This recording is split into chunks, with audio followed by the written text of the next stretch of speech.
Hi, I'm Steve Van Metre. Welcome to your Wednesday night premiere, where we take about 15 minutes every Monday and Wednesday night to try to make sense of markets that do not make any sense at all. But they might actually someday. So there's all this talk, never-ending talk. I mean, interview after Twitter, after article, after radio show. Markets are going up, and up. That's what everyone says. But is it real? Well, I don't think so. The content of this video is provided as educational information only. Is not intended to provide investment or other advice. It is not to be construed as recommendation or solicitation by a selling security, financial product, instrument, or participate in particular trading strategy. This video was prepared by Steven Van Metre, my own personal capacity, opinions expressed in the video that I do not reflect the view of Atlas Financial Advisors Inc. or Steven Van Metre Financial, or simply don't trade based on my advice. All right, so let's deal with the first issue of, are the markets going higher? Well, I'm going to show you something very, very unusual that pretty much never happens on a major index. At least none that I can find. It may have happened once in the past, but this is the Dow Jones Industrial Average. You will notice 1, 2, 3, 4 tops. Okay, I know I'm not going to make a baseball reference here, but I could. And anyways, what you see is 4 tops. This is so unusual. Normally, when especially a major index makes 2 tops, bam, you're done. 3 tops, you're really done. 4? What this is telling you is the markets are hitting resistance. Despite somewhere around the number of $1 trillion worth of corporate share buybacks and dividends, markets can't make new highs. This represents, over an 18-month period, $1.5 trillion. And markets can't make a new high. When markets can't make new highs, people sell until they find buyers. That's how they're supposed to work. But right now, due to all these computerized programs, they're just hovering here like nothing's going wrong. It's just really, really weird. In fact, when we look at liquidity, which is really well represented by the NASDAQ McClellan Summation Index, markets making all-time high or near all-time highs. But you don't see this in the summation index anywhere near. They're still at a negative 139, just below zero. Tells you there's problems in the underlying plumbing of the market. And that means that markets are eventually going to go down. I mean, I saw an interview today. It's like markets like, oh, it's got to go up. Now, I'm going to show you why that narrative is, why everyone's talking about that. But I do have to correct something I have misstated. Sadly, it's actually misstated in my favor. So I have previously said that U.S. Treasury or 10-year U.S. Treasury bond yields peak 7 months in advance of the broad stock market. I am incorrect. It is actually 3 months in advance. And as of next week, we will be 8 months where 10-year Treasury yields are leading the market down. Now, as short as it can be is 0 months. The longest it's ever been is 14 months. So we're over halfway through that. It just tells you that there's a problem. So one of the reasons that people are talking about the market going higher, well, one, it hasn't gone down, but as we know from past recessions, when it goes down very quickly. But it's due to this stock-bond relationship. So I want to show you that. And to do that, I've got to load up the charts again. So let's go and do that. So this is the S&P 500, but it's a little easier for me to start with 10-year Treasury yields. And I'm going to zoom out to this 20. We may do the weekly chart. You know what? Let's do the 20-year weekly chart, and let's overlay. No, you know what? No. We're going to do daily. Let's overlay the S&P 500. Now, what I want you to see, or to start with, is this gap between stock and bond. So here's stock prices, here's bond yields. Now, why does this matter? Well, if we zoom in a little bit and we go back to 2016, should be right here. Here's the stock market. You see it's rising. Here's Treasury yields falling. There's a gap. One of the two things happens. Either yields fall, yields rise, or stock prices fall. And in this case, yields rose. And when yields rise, what happens? People sell their bonds, and what do they get? cash. And what do they do with that cash? They buy stocks. Okay? It's very important to understand this. So right now, stock investors are seeing what I believe could be the biggest gap between treasury yields down here and stock prices. And they're seeing if all of these people sell their bonds and buy stocks, well, shoot, the S&P 500 is going to blow through 3,000, 3,200, maybe 3,500. Who knows where it could go? But here's the problem. In 2016, who owned bonds? Retail public. In 2019, who owns bonds? Large commercial banks, foreign investors, notably who actually like buying bonds. Foreign investors buy bonds, U.S. investors buy stocks generally, and foreign central banks. Who does not just on a whim sell stuff? Large commercial banks. That's the problem. And now these people don't know that because they don't bother looking at the data. They just look at the charts, okay? Now let's go back and look at the prior two recessions. So we'll zoom around 2009. We got to go back to 2007. And let's see where. So markets peaked here in 07. Treasury bond yields actually peaked slightly after that. So you can see yields peaked in October. Market actually double topped and peaked in June. Not that common, but it did.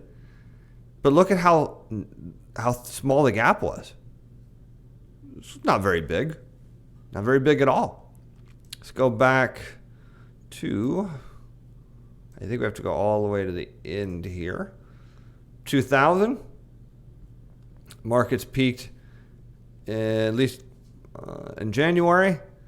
Yields peaked right after that. Here it is again. Look at the gap. Not that big. Look at the gap. It's huge. In fact, I don't think anywhere in here, maybe other than 2016, yeah, see, the gap's really not that big. So that's what everyone's excited about right now, is this huge gap, because they think retail investors, actually they don't know who's buying these bonds. They really don't, because they don't look. They just say things are going higher, and that's why. So let's look at some other charts since we're having some fun with this. Let me switch over so you don't have to look at my forehead. We'll remove the comparison line, and we'll take a look at, let's zoom out on 10-year treasury yields. You can make a case that the smart money's been buying 10-year treasury yields since 2011. Now they may have sold them in here, but you can see they've been buying. This is a monster, huge top if it goes, back to if you want to count that. And you can see we're almost at the breakdown point of 1.9%. Look at 30-year yields. They are sitting, again, go back to 2011, huge topping pattern. And what do you see? 30-year treasury yields are on the cusp of breaking down. They're literally on the edge of the cliff. Now, I think they're going to back up a little bit, but they're on the edge of a cliff. Let's take a look at some banking stocks. Here's a topping pattern. One bottom, two bottom. Will the fourth, 1, 2, 3, will the fourth hold? Maybe, probably not, because the yields, or bank stocks follow treasury yields, so that's head lower. And as far as gold, let's spend a little time on gold, because I'm very, very, very interested in that, and make sure we can look at. So let's study this chart for a moment. So we have one bottom, two bottom. You can argue there's maybe a third in here, but let's just say two bottoms. We had a peak, came back down, tested support, shot straight up out of nowhere based on the Fed doing something that doesn't look like they're going to do. In fact, if you take a look at today's crude oil inventory draw, you would argue that the Fed doesn't need to ease at all. So we get a higher high. This is the junior miners, my preference for the moment. Now let's go to schematics of accumulation from Richard Wyckoff. And we'll zoom in a little bit. To the double bottom, one bottom, two bottom, higher high, higher low. Goes up here, finds support, makes a higher high. Remember I said this could happen. And then it comes way back down to the prior level of support. Flushes everyone out, people lose interest, and then it takes off. Now I haven't ruled out that it's an ascending channel, but it's not an ascending channel. So let's go back and look and see. It looks really similar, doesn't it? Bottom, second bottom. Higher high, or higher high, higher low, peak, comes back down to support, and then goes up, makes a higher high, finds rejection here, tells it should come down to 26. It's called back the truck up. That means everyone's flushed out. That is pretty awesome if we see that. Let's take a look at 10-year Treasury or 30-year Treasury bonds. Now this looks more like what do they call it? An ascending channel. And why do I say that? Because if I go on here and I grab the channel tool and we draw a line and we draw the channel in up here, probably close enough. And let's get rid of that so I don't. And you can see it's following this channel from the top part to the bottom. Somewhere it's just following through this channel. And what Wyckoff says, well, let's go look at it. Let's see. Okay, good. You can see it. Here's an ascending channel. It kind of rises up along this channel, making a series of higher highs and higher lows, which it is. And then all of a sudden, at some point, it breaks through the channel, and away it goes. And now it's got to get back up to a prior level of resistance. So let's go and see. Whoops. If it does that. Well, let's zoom out a little bit. And here we are at a major level of resistance, trying to break through this channel. And you can see if it does, it's all the way up. Now, what do I think is going to happen in the short term before I say, well, okay, you haven't rebalanced the portfolios yet. No, I haven't, because the 50-day moving average is still rising. I said that there's more often than not, this thing is either going to come down to 130, possibly 128 at some point, or it's just going to go sideways and let the 50-day come up a little bit more. At some point, it's going to visit its 50-day moving average because it is the average of the price for the last 50 days. And currently, we're ticking off these days down here, so that is pushing this higher. So it's, like I said, it could be just 130 where it dips down to. It could just go flat and stay right here. I don't know, but I like to let the 50-day come up, because if it does take a plunge down to 128 and tag the 50-day, that's where I would prefer to rebalance it. But if it hangs up here and the 50-day rises, that's cool with me either way. So that's pretty interesting stuff going on with the Treasury bond market, and gold miners looking really attractive here. Let's see, has gold updated yet? No, got rejected up here. And again, if gold gets rejected, it tells us it should come all the way down to somewhere, again, in the mid to low 1200s.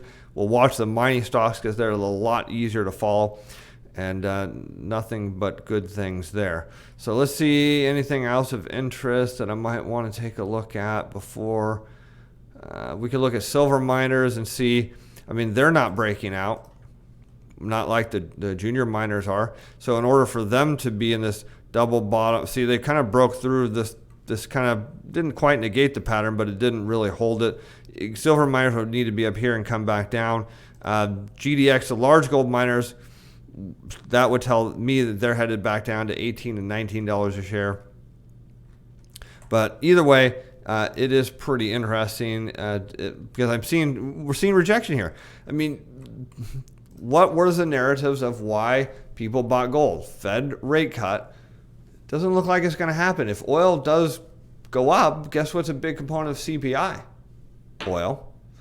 Second issue, Iran. Doesn't look like we're doing anything there. Third issue is we would really, if there's a trade deal, and I don't think there will be this weekend, that would be disinflationary because you pull tariffs off, prices go down. Well, if Trump has been saying, President Trump, has been saying that the next option is more tariffs, depending on the outcome of this meeting. That would just raise consumer prices, would bring the gold back down. I mean, it's just the opposite of what people were trading on. But nevertheless, I think the smart money is going to come in here, drive this thing down. But no matter what happens, if this thing starts to break higher again, don't see it as we're ready to jump in. Otherwise, we'll grab that pullback because we'll see a completion of the pattern, and we're off to the races. Until Friday, I'm Steve Van Metre. Bye now.